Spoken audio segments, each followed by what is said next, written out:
Kata Allah, kata Nabi dalam hadisnya, akan muncul segolongan kelompok, kata Nabi. Sekalipun kondisi umat muslim ketika itu dalam kondisi yang terjepit, akan tetap muncul di kalangan mereka golongan-golongan yang akan kami berikan kemenangan, kata Allah. Apakah ini yang disebut dengan Ta'ifatul Mansurah? Sebagian orang mengatakan ini Ta'ifatul Mansurah.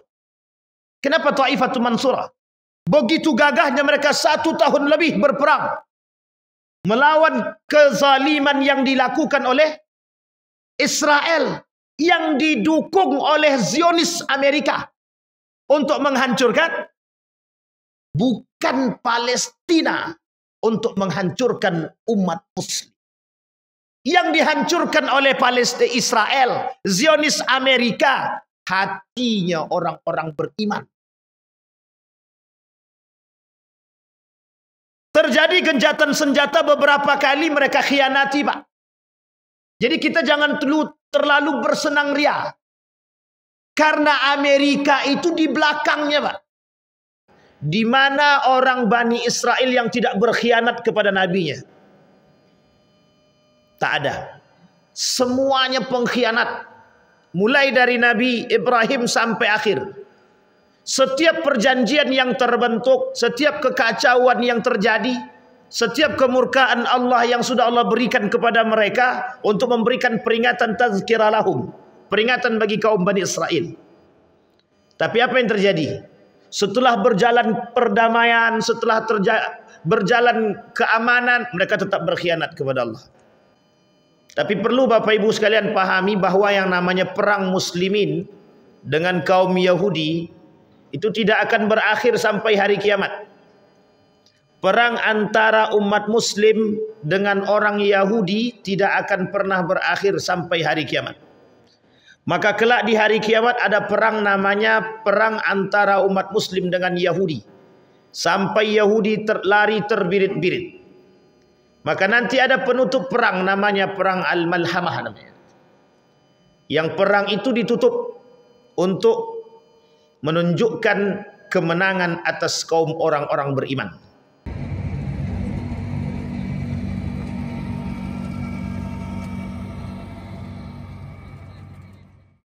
Baik Bapak Ibu sekalian yang berbahagia, di dalam surat Ali Imran ayat 75 sampai 77. A'udzu billahi minasyaitonir rajim. Bismillahirrahmanirrahim. Wa min ahlil kitabi man in ta'manhu biqintari yu'addihi ilaik wa minhum man in ta'manhu bidinarin la yu'addihi ilaik illa ma dumta alaihi qa'imah dzalika bi annahum qalu laysa alaina fil ummiyina sabil wa yaquluna 'ala Allahi al-kadhiba wa hum ya'lamun bala man awfa bi ahdihi wattaqa fa innallaha yuhibbul muttaqin. Kalimat selanjutnya innal ladzina yashtaruna bi ahdillahi wa aymanihim. Kalimat selanjutnya kita ulangi, kalimat yang ke-77. Innal ladzina yashtaruna bi ahdillahi wa aymanihim thamanan qalila ulaika la khalaqa lahum fil akhirati wa la yukallimuhumullah wa la yanzuru ilaihim yaumal qiyamati wa la yuzakkihim wa lahum adzabun alim. Baik Bapak Ibu sekalian yang berbahagia, di subuh hari ini dalam 1 pekan yang lalu saya dikirimin satu buku. Judul bukunya sangat bagus. Nasihatul Muslimina fi Fadailil Jihadi fi Sabilillahi wa Karamatil Mujahidin. Karangan Syekh Al-Allama Abdus Samad Al-Palimbani Al-Indonesi. Buku tipis, judulnya Nasihat bagi bagi umat muslim dan pengingat bagi orang-orang beriman. Fi Fadailil Jihad, di dalam keutamaan berjihad di jalan Allah. Dan kemuliaan-kemuliaan al-mujahidin, orang-orang yang berjihad. Karangan ulama besar Syekh Abdus Somad Palembang, Al-Palimbani Al-Indonesia. Siapa namanya itu? Abdus Somad Al-Palembang, Al-Palimbani. Jadi orang Palembang. Bukan yang Abdus Somad yang satu lagi. Ini yang Palembang. Udah tua tapi. Ini dulu mungkin segaris tidak dengan Syekh Abdul Wahab Rakan. Begitu juga dengan mungkin di atas atau di bawah daripada Imam Nawawi Al-Bantani. Begitu juga dengan Syekh Saleh Darat. Kalau ada yang pernah dengar nama Syekh Saleh Darat, nah ini ulamanya ulama. Syekh Saleh Daratnya gurunya para guru. Di dalam kitab ini beliau menuliskan tentang fadailul jihad, tentang keutamaan-keutamaan jihad, yang jihad tersebut oleh sebagian kalangan berkata bahwa sekarang ini tidak ada lagi jihad. Sekarang ini jihadnya tidak ada lagi dengan perang, dengan senjata. Tapi perlu Bapak Ibu sekalian pahami bahwa yang namanya perang muslimin dengan kaum Yahudi itu tidak akan berakhir sampai hari kiamat. Perang antara umat muslim dengan orang Yahudi tidak akan pernah berakhir sampai hari kiamat. Maka kelak di hari kiamat ada perang namanya perang antara umat muslim dengan Yahudi. Sampai Yahudi lari terbirit-birit.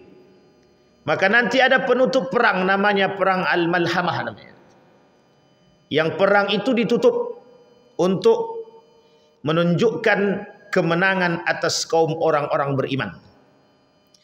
Dan itu sudah jelas, sudah disampaikan kemenangan umat-umat muslim itu oleh Allah Subhanahu wa taala dan tidak bisa ditolak lagi.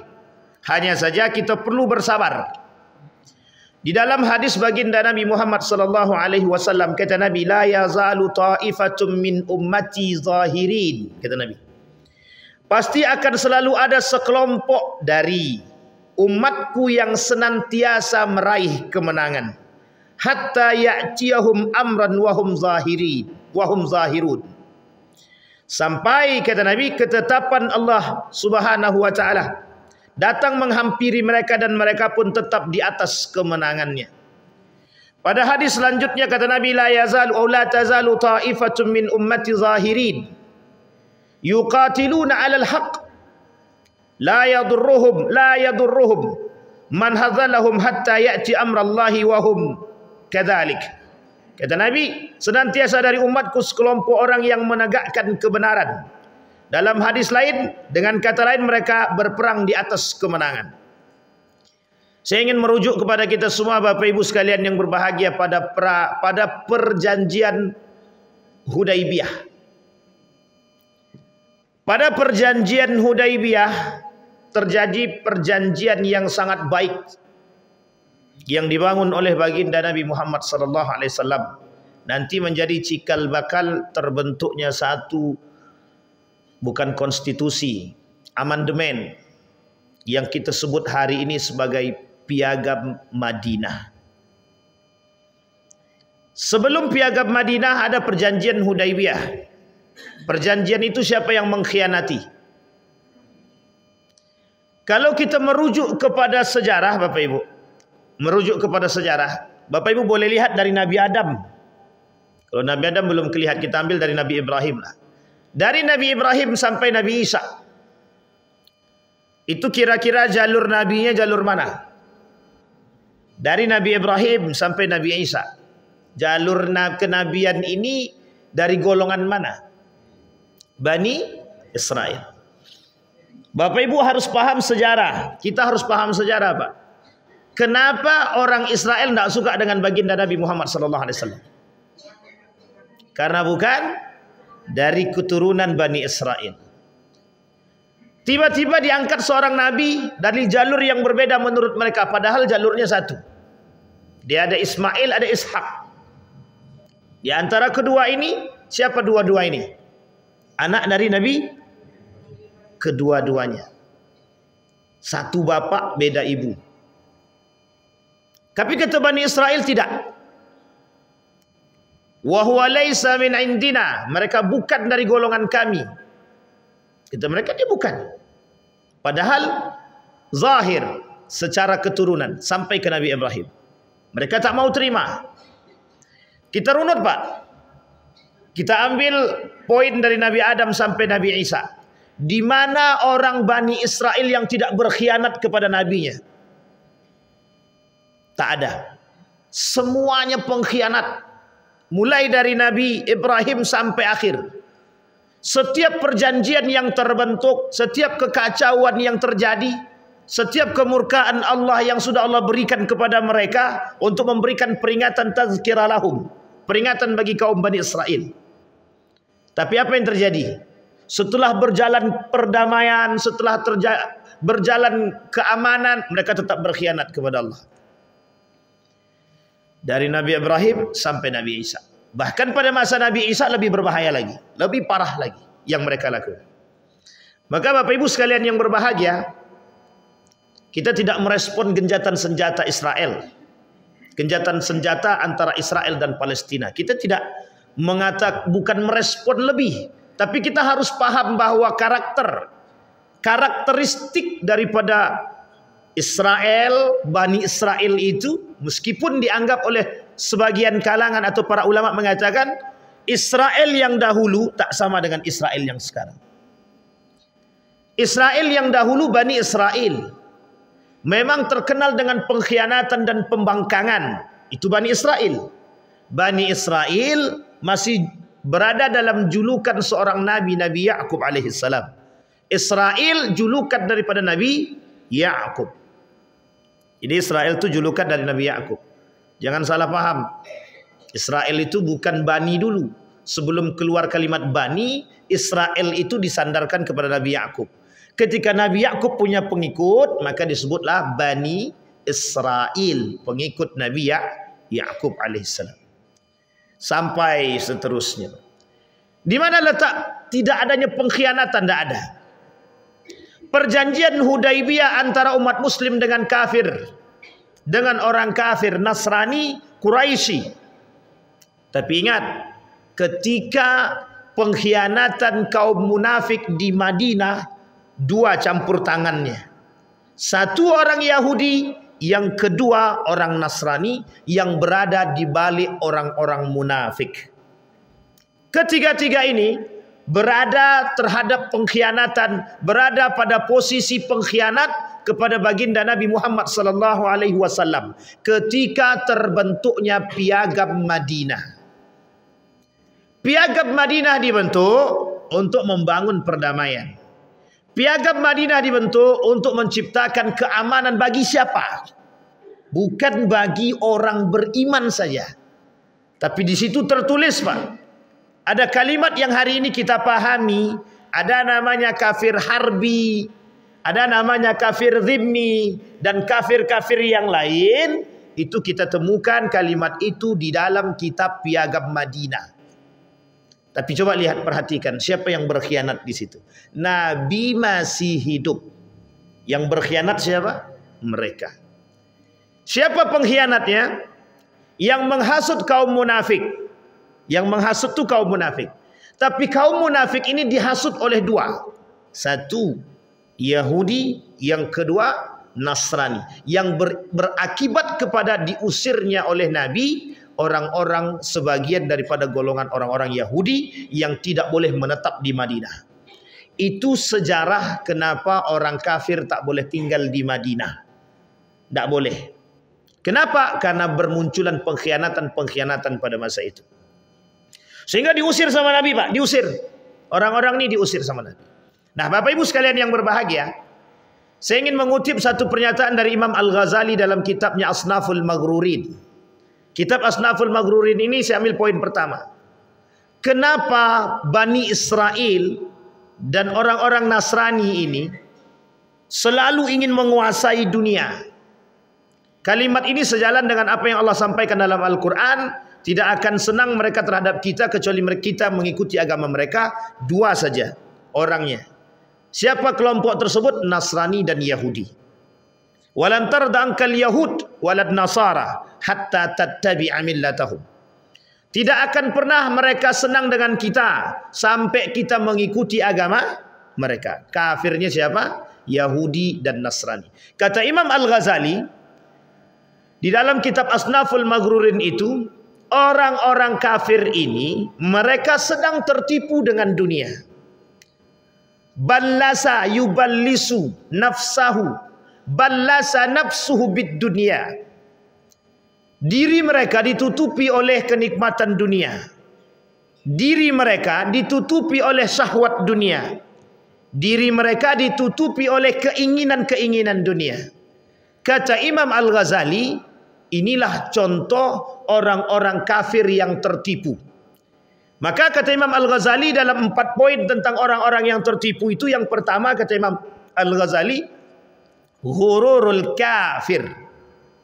Tertipunya orang-orang kafir. Yang dimaksud orang kafir di sini siapa? Semua yang bukan Islam. Tapi spesifiknya 2. Kalau kita merujuk kepada Al-Quran, yang selalu Allah sampaikan di dalam Al-Quran, orang kafir itu ada 2. Setidaknya. 1 orang kafir Yahudi, yang kedua orang kafir Nasrani. Kenapa begitu? Karena yang paling sering mengusik kita itu yaitu 2 itu. Yang paling sering mengusik kita.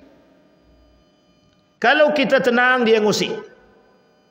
Kalau kita tak usik, dia cari cara untuk mengusik. Sehingga mohon maaf, Allah turunkan kalimat di dalam Al-Quran itu bukan tanpa dasar.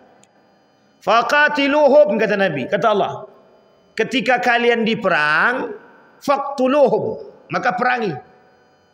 Kalau kita diperang, perangi. Kalau kita tidak diperang, jangan perang. Resolusi jihad yang dikeluarkan oleh Kiai Haji Hashim Al-Asy'ari itu menunjukkan kepada kita bahwa adanya perintah jihad bagi penjagaan NKRI ketika itu. Kiai Haji Hashim Al-Asy'ari, meskipun ketika itu belum nampak kemerdekaan Republik Indonesia, tapi apa kata Kiai Haji Hashim Al-Asy'ari? Jihad, gitu deh. Keluar fatwa jihad untuk menjaga apa? Menjaga kehormatan. Bapak Ibu sekalian yang berbahagia, sekarang jihadnya tak lagi dengan perang. Tapi jihad kita hari ini Bapak Ibu dengan otak. Kita berperang dengan otak sekarang. Maka kembali kepada poin tadi Bapak Ibu. Kata Allah, kata Nabi dalam hadisnya, akan muncul segolongan kelompok, kata Nabi.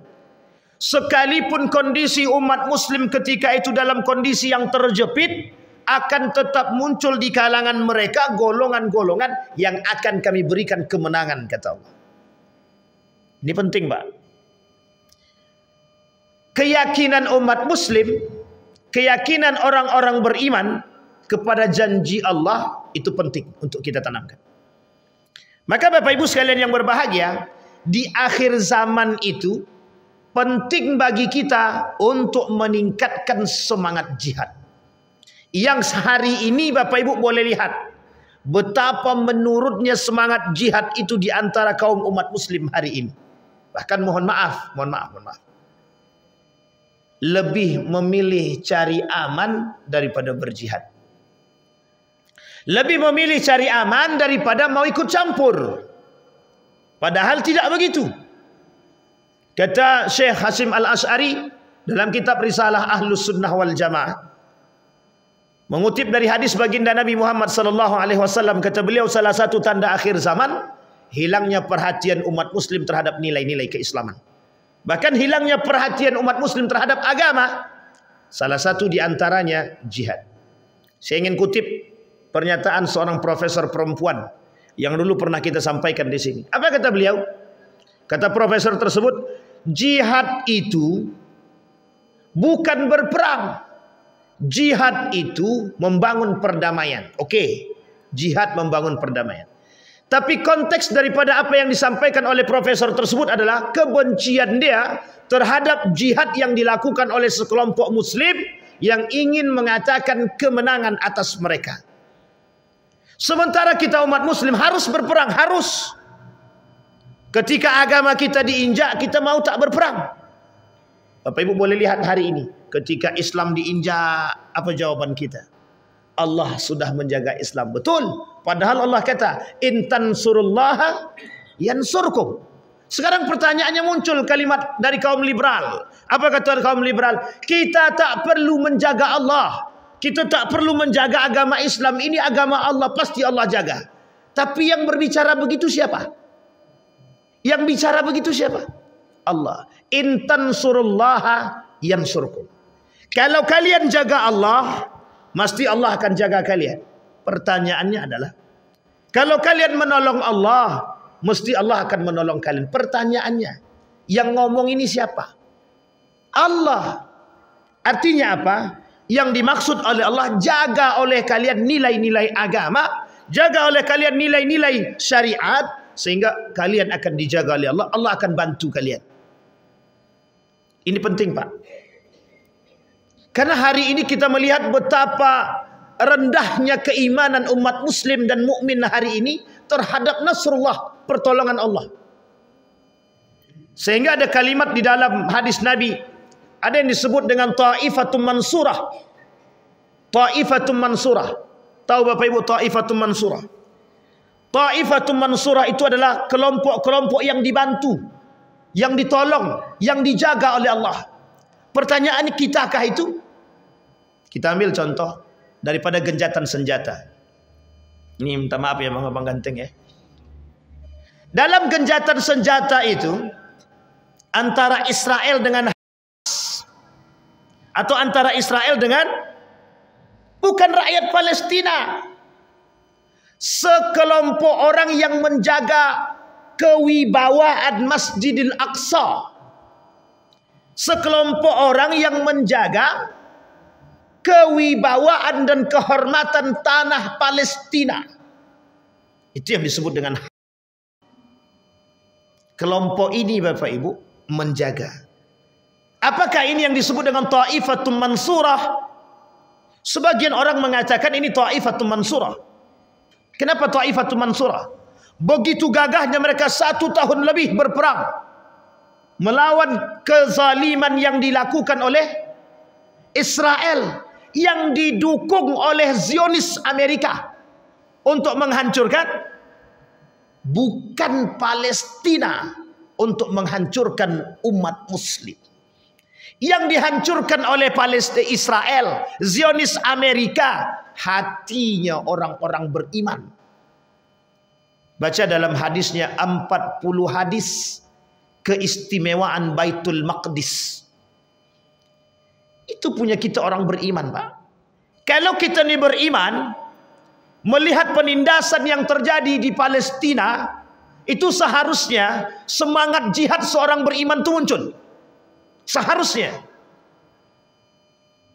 Makanya mohon maaf Bapak Ibu, kalau hari ini masih ada orang-orang yang masih berani membeli produk-produk Israel yang mendukung Zionis Amerika, itu bagian daripada kemunafikan itu.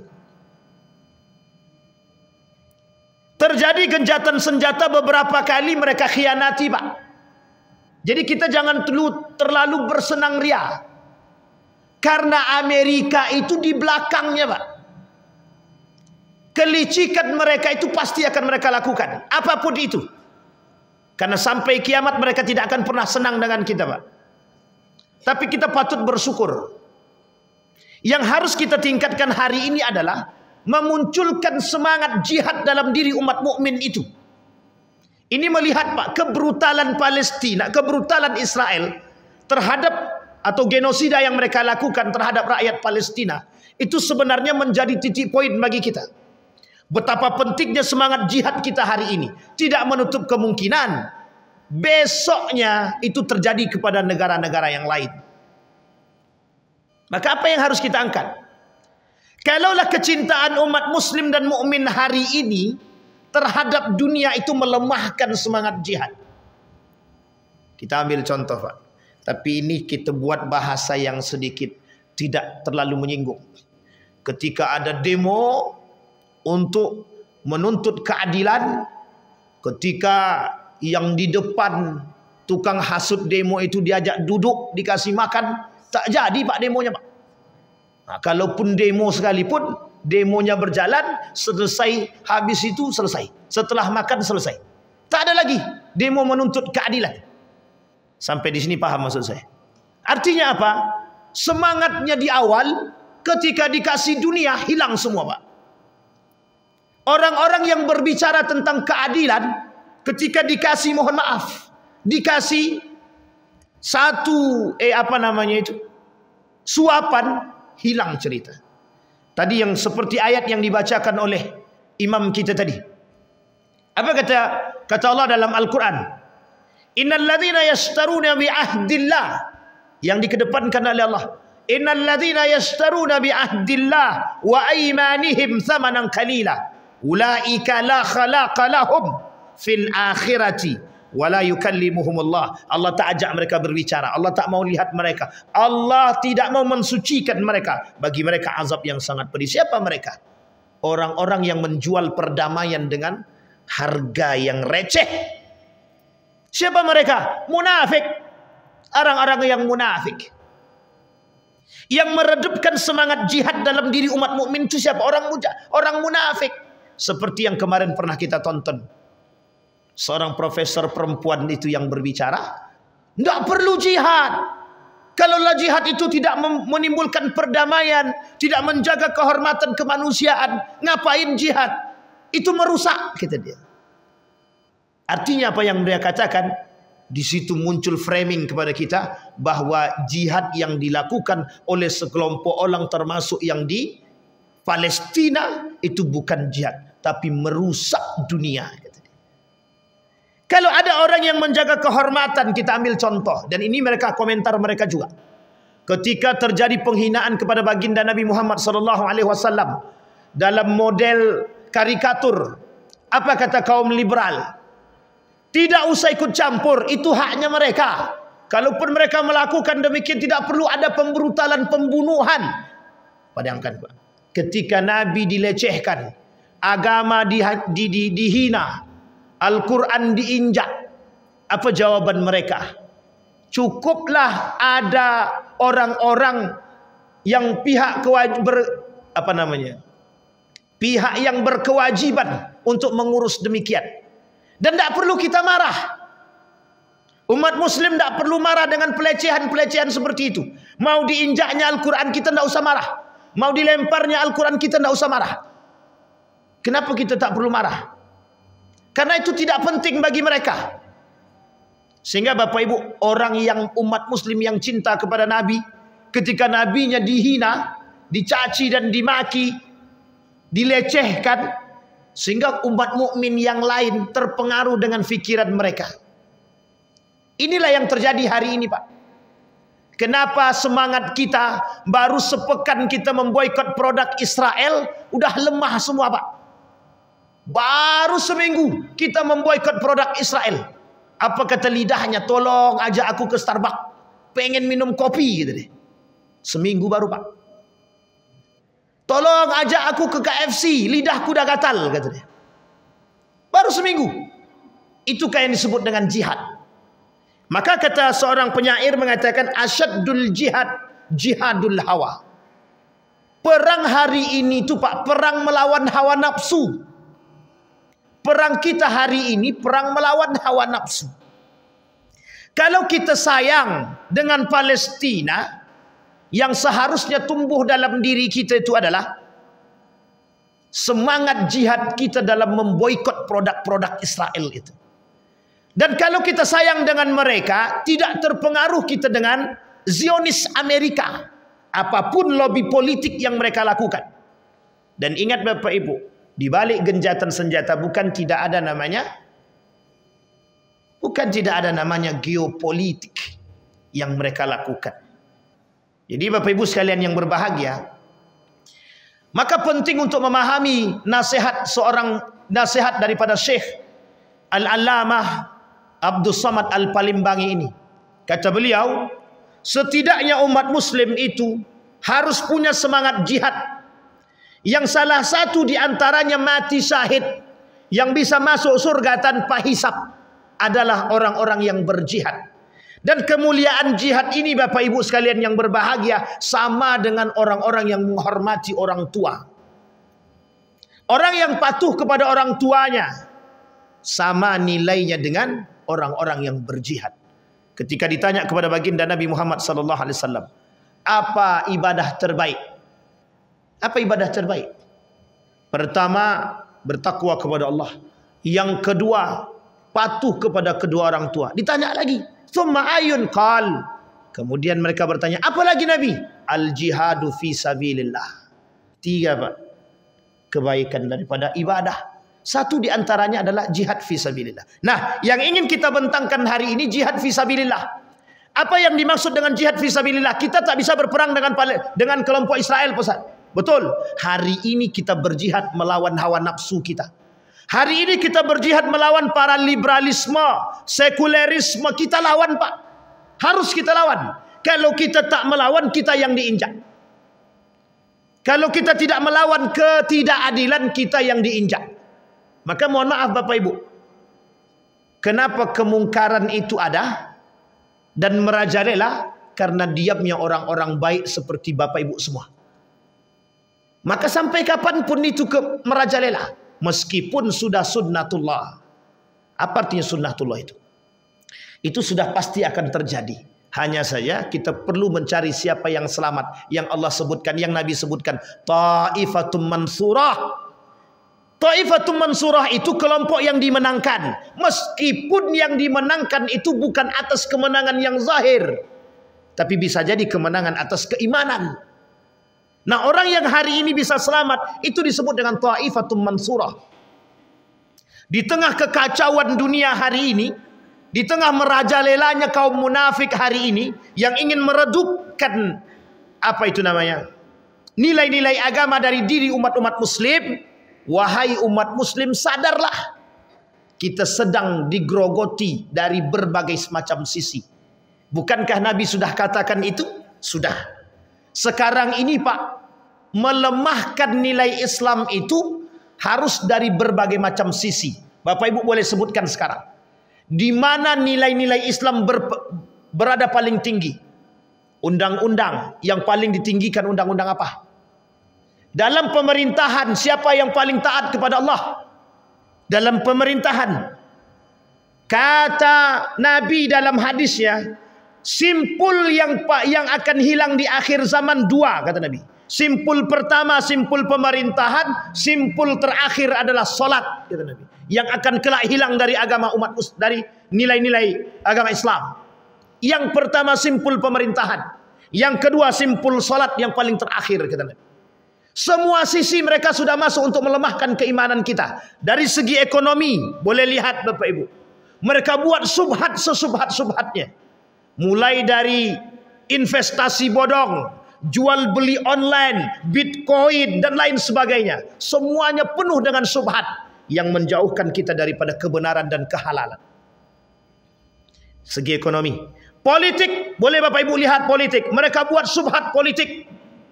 Mereka campur adukkan yang halal dan yang haram. Pendidikan, boleh Bapak lihat apa yang mereka lakukan terhadap pendidikan. Untuk meredup nilai-nilai agama, mereka kurangi nilai-nilai pelajaran-pelajaran agama untuk meredup nilai-nilai agama. Masih kita belum sadar. Dari sekian banyak kebijakan-kebijakan yang melemahkan agama Islam, itu nampak apa? Peredupan terhadap nilai-nilai agama. Dan itu yang dikatakan oleh Nabi. Hei umat muslim, kalian banyak tapi lemah, tidak kuat, kata Nabi.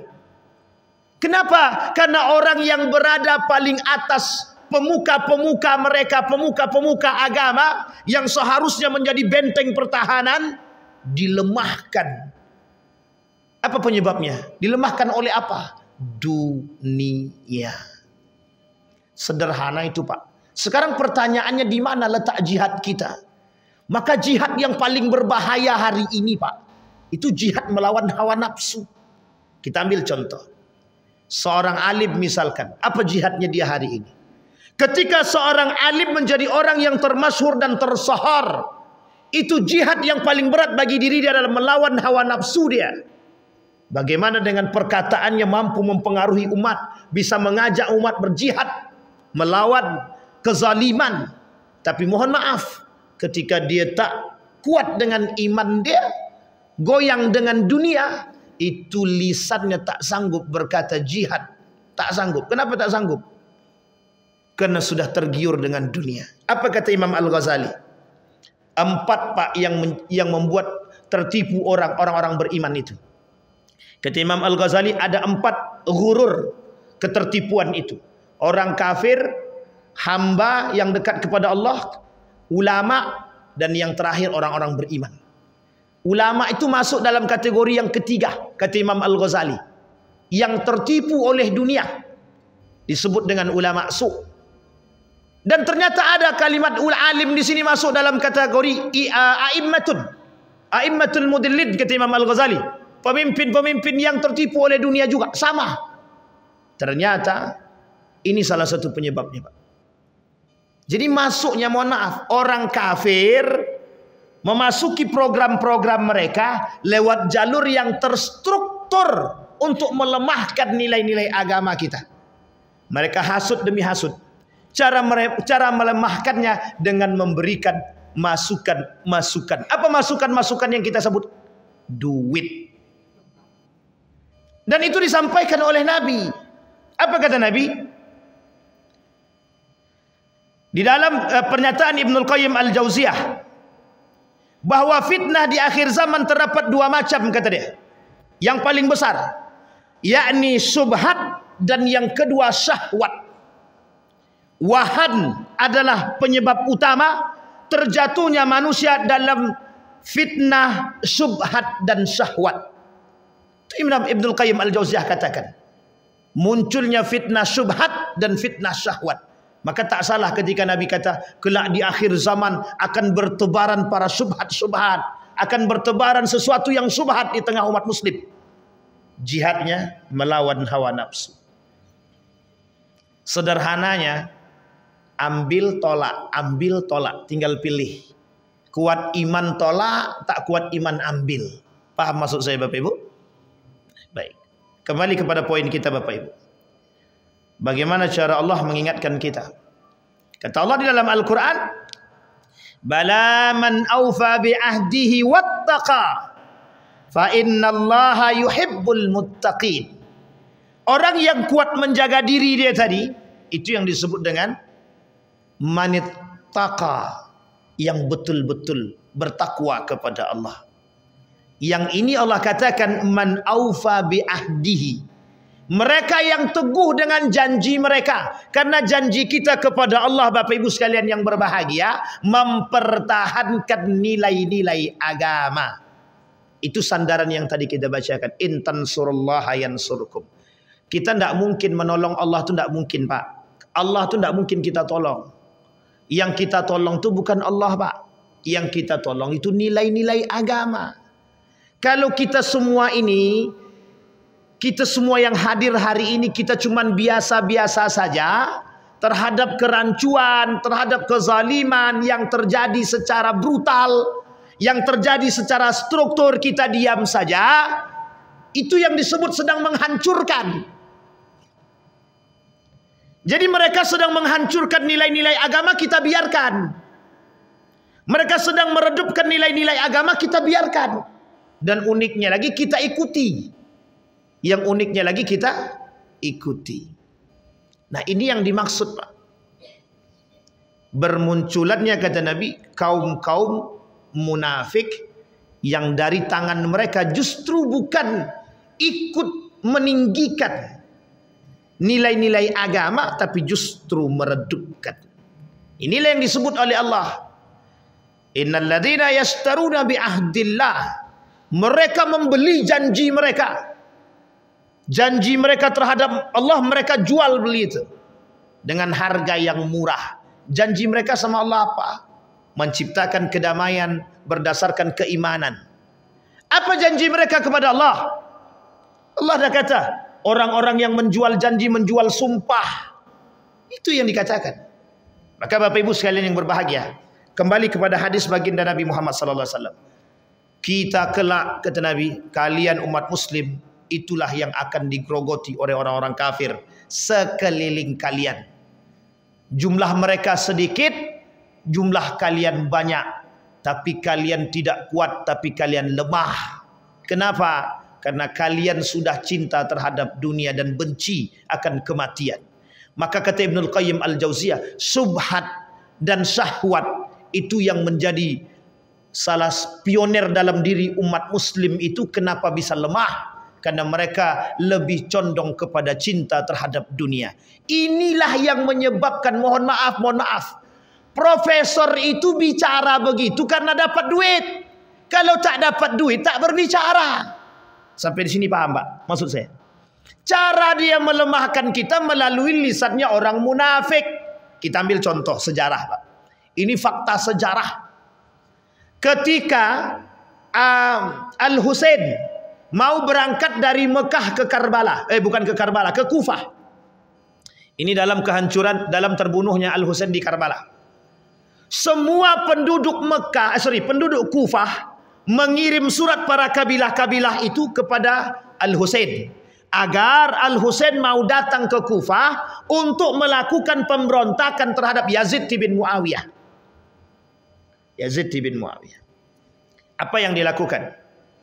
Yang dilakukan oleh Al-Husain, dikirimkanlah surat melalui Muslim, saudaranya, sepupunya. Datanglah ini pergi mengantar surat ke Kufah. Ditahan nih, saudaranya ditahan di sono. Atau sebenarnya bukan ditahan. Sudah berkumpul. Dia tuliskan surat untuk sampai ke Al-Husain bahwa orang-orang Kufah semuanya sudah siap untuk berjihad, melakukan pemberontakan kepada Yazid bin Muawiyah. Sebenarnya bukan pemberontakan, lebih kepada melawan kezaliman yang dilakukan Yazid bin Muawiyah. Tahu Yazid bin Muawiyah, Bapak Ibu? Anaknya Muawiyah bin Abi Sufyan. Tahu Muawiyah bin Abi Sufyan? Anaknya Abu Sufyan. Tahu Abu Sufyan yang masuk Islamnya terpaksa awalnya, hanya pengen mencari keselamatan terhadap harta-hartanya. Tapi karena dia sahabat Nabi, kita tak boleh mencelah. Bisa jadi ketika itu betul, tapi kemudian di tengah perjalanan anaknya termasuk salah satu sahabat Nabi yang paling berjasa dalam berperang, Muawiyah bin Abi Sufyan. Nah, Muawiyah punya anak namanya Yazid bin Muawiyah. Ketika Yazid bin Muawiyah jadi menjadi khalifah, apa kata Muawiyah? Hati-hati dengan 3 orang. Kata Muawiyah ini Muawiyah yang ngomong, bapaknya. Kata Muawiyah, hati-hati dengan 3 orang. Satu di antara 3 ini adalah Al-Husain bin Ali. Husain ibn Ali. Hati-hati, dia tidak akan mau berbaiat kepadamu. Sedangkan kepada aku saja tidak, apalagi kepadamu. Apa yang terjadi? Kalau dia memberontak, tawan dia. Setelah itu lepaskan. Yang terjadi, Bapak Ibu, yang terjadi, ketika orang-orang Kufah merasakan kezaliman yang dilakukan oleh oleh Yazid bin Muawiyah, kepemimpinan Yazid bin Muawiyah, diberilah surat kepada Al-Husain. Al-Husain datang, Pak, mau berangkat dari Mekah ke Kufah. Untuk apa? Untuk bergabung dengan masyarakat Kufah. Bapak Ibu tahu, dari sejumlah orang yang banyak itu, Bapak Ibu, di Kufah itu Irak sekarang, apa kata Yazid bin Muawiyah kepada gubernur Basrah? Kasih mereka makanan, tawan mereka, paksakan mereka, bilang sama mereka, kalau kalian tidak mau berhenti terhadap demo ini, kami habiskan. Yang dibeli siapa? Yang dibeli siapa? Pemimpin kabilah. Apa yang terjadi, Pak?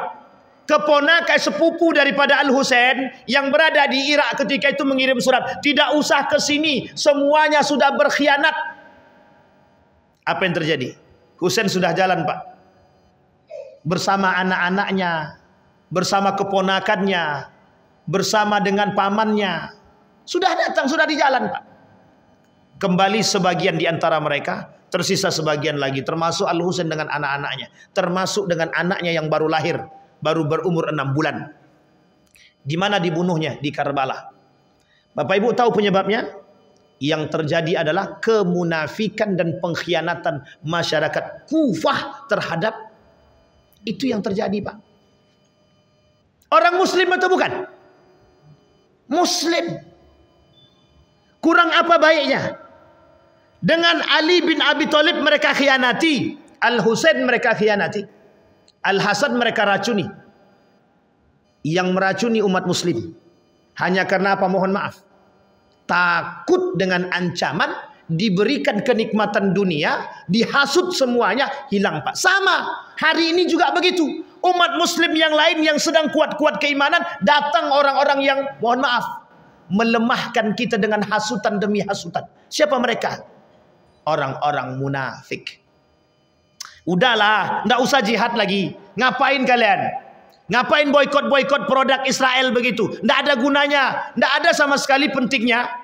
Ini makanan nggak ada kaitannya dengan perang. Kalau mau makan, makan aja lah. Begitukah bahasanya orang beriman? Sampai di sini paham maksud saya Bapak Ibu? Inilah yang disebut dengan jihad, Pak. Jihad kita hari ini itu. Bagaimana jihad kita hari ini melawan hawa nafsu kita, Pak? Untuk tidak terpedaya dengan kondisi, Pak. Harus kita sadari, Pak, kita nih hari ini nih mohon maaf Bapak Ibu. Kita nih sedang diambang akhir zaman, Pak. Semua perkataan Nabi mulai terbukti sedikit demi sedikit. Yang Nabi kata tuba lil ghuraba, yang selamat tuh cuman yang sedikit. Yang disebut dengan ta'ifatun mansurah, yang diberikan pertolongan oleh Allah.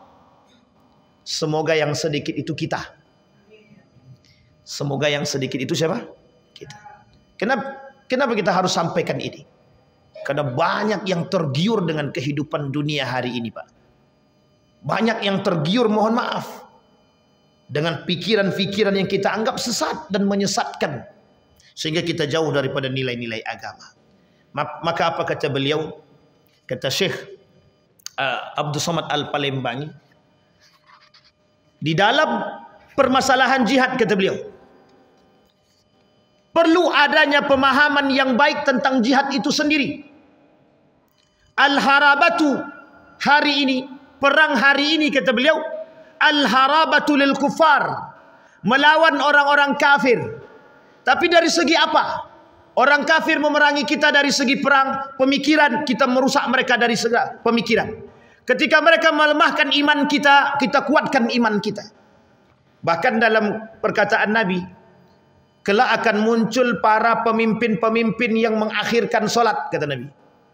Cara mereka melemahkan keimanan para pemimpin-pemimpin dengan sengaja membuat pemimpin-pemimpin itu lalai dengan solatnya, mengakhirkan solatnya. Kata Nabi, kelak kalau kalian bertemu dengan orang-orang seperti ini, kata Nabi, kalian solat tepat waktu.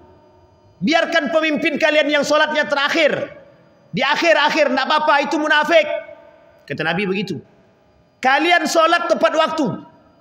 Ini sebenarnya bahasa kiasan. Ketika orang sudah mulai goyang dengan nilai-nilai agama, kalian semakin erat dengan nilai-nilai agama. Ketika di sebagian kalangan sudah menjauh daripada nilai-nilai agama, kalian mendekat dengan nilai-nilai agama. Kata Nabi begitu, Pak. Kenapa? Karena banyak orang yang tergiur dengan dunia. Tidak sedikit, Pak. Tidak sedikit. Makanya kata Imam Al-Ghazali, itu alasan Imam Al-Ghazali Bapak Ibu menuliskan kitab orang-orang yang kelompok-kelompok yang tertipu. Asnaful maghrurin, orang-orang yang tertipu. Satu diantaranya ghururul kafir. Yang kedua ghururul mu'minin. Yang ketiga ghururul ulama, atau bahasa lainnya ulama yang tertipu. Yang terakhir umara, ghururul umara, pemimpin-pemimpin yang tertipu. Nah, Bapak Ibu sekalian yang berbahagia, mudah-mudahan kita semua yang hadir hari ini bisa terus meningkatkan semangat jihad, Pak. Paling tidak hari ini kita jihad dulu melawan hawa nafsu kita di dalam rumah tangga kita. Jangan sampai virus-virus liberalisme, sekulerisme itu kemudian masuk dalam keluarga kita, Pak. Yang pada akhirnya, mohon maaf, yang paling berat bagi kita hari ini itu kalau sudah lawannya keluarga. Kalau orang lain masih mending, Pak. Tapi kalau sudah keluarga, Tuhan. Anak tak sembahyang saja kita tak berani keras, Pak. Anak tak sholat saja kita tak berani keras. Anak main judi online saja kita tak berani tegas. Anak main game saja berhari-hari kita tak berani tegas. Kalau dihempaskan HP ni sayang, tak dihempaskan HP ni anak main game terus. Kira-kira Bapak Ibu pilih yang mana?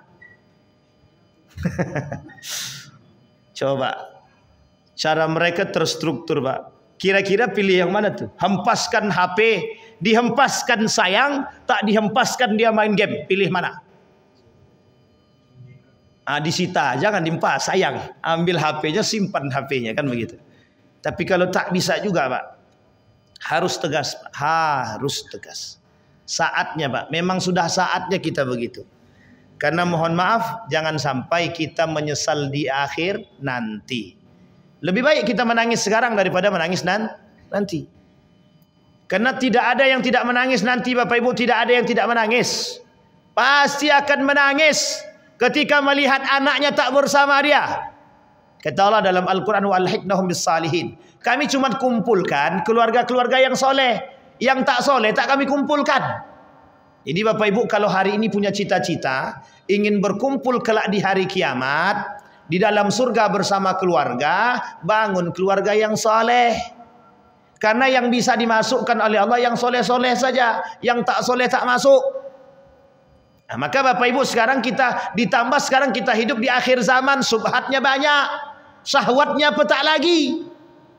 Jadi saking banyaknya subhat dan syahwat hari ini, itu yang halal tak nampak, yang benar tak jelas. Yang jelas itu apa? Abu-abu. Yang halal haram, yang haram halal. Yang benar salah, yang salah betul. Nah, jadi yang pandai-pandai sekarang, melihatlah dengan ilmu dan iman dan hati, bukan dengan nafsu. Kalau kita melihat dengan nafsu, semua nampaknya dolar semua. Semua nampak dolar hari ini. Bapak Ibu lihat hari ini, apa yang tak bisa dibeli dengan dunia, dengan duit hari ini. Makanya motivasi orang kafir itu, motivasi orang-orang Cina itu duit. Kalau tak ada duit, stres otak. Tapi orang beriman tak begitu. Orang beriman tidak begitu.